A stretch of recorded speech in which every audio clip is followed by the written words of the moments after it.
Hello, Sabaidi everybody. Welcome to my channel. My name is Nali. Today I want to show you how I make my kanom Koke. In Thailand and Laos, they have this all over the street food. It's a sweet coconut custard pancake type of dessert. Okay, let's get started with our ingredients.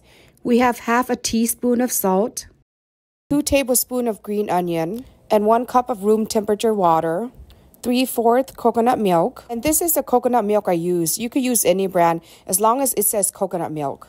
2/3 cup of rice flour, and this is the rice flour bag that I use. 2 tablespoons of glutinous rice flour, and here's a picture of the bag that I use. Okay, now that we got all our ingredients, let's put all the dry ingredients and put it in a mixing bowl. The rice flour.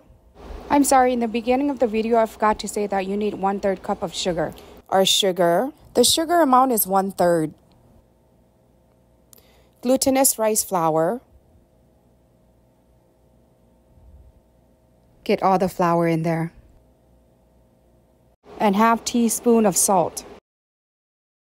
Go ahead and give that a good mix. Okay, now let's add in the wet ingredients. Your coconut milk. Just pour it all in there.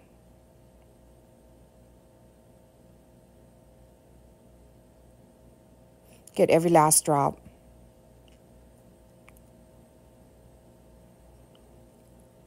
And the 1 cup of water.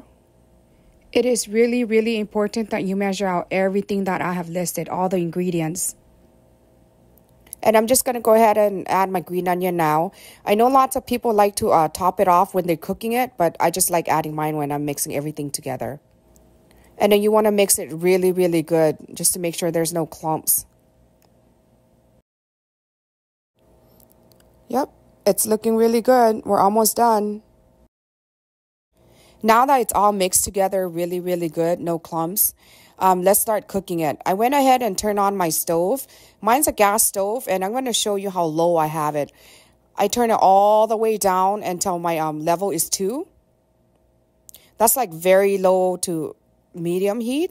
You can turn it up to maybe level 3 and 4, but I'm just used to having mine on level 2.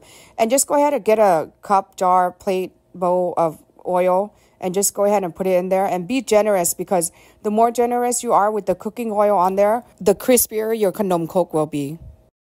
And before I put the kanom Koke in the pan to start cooking, I always give it a good mix first, because sometimes the flour gets to the bottom, so you want to mix it up really good before you put it in there.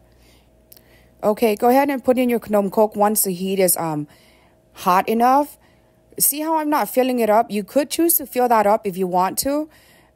Just whatever size kanom Koke you want. Like my kanom Koke is going to be half that size. And I don't use the middle part of it of my pan, because the middle one seems to always burn for me. So I don't even bother using it anymore. Yeah, it's always like burning first, because that's where the direct heat is coming from. Once I have the kanom Koke in there, I'd let that cook uncovered for 6-7 minutes. And then after that, I would cover it and let that cook covered for 3 to 4 minutes. And voila! It's cooked and done. We could bring it out now. Look, I just want to show you how it looks. Like I said, if you want it more crispy, you could add more cooking oil before you put in the kanom Koke. I just want to show you the first batch that's cooked. Look how good it looks. Crispy on the outside and very soft custardy in the inside. Look at that beauty.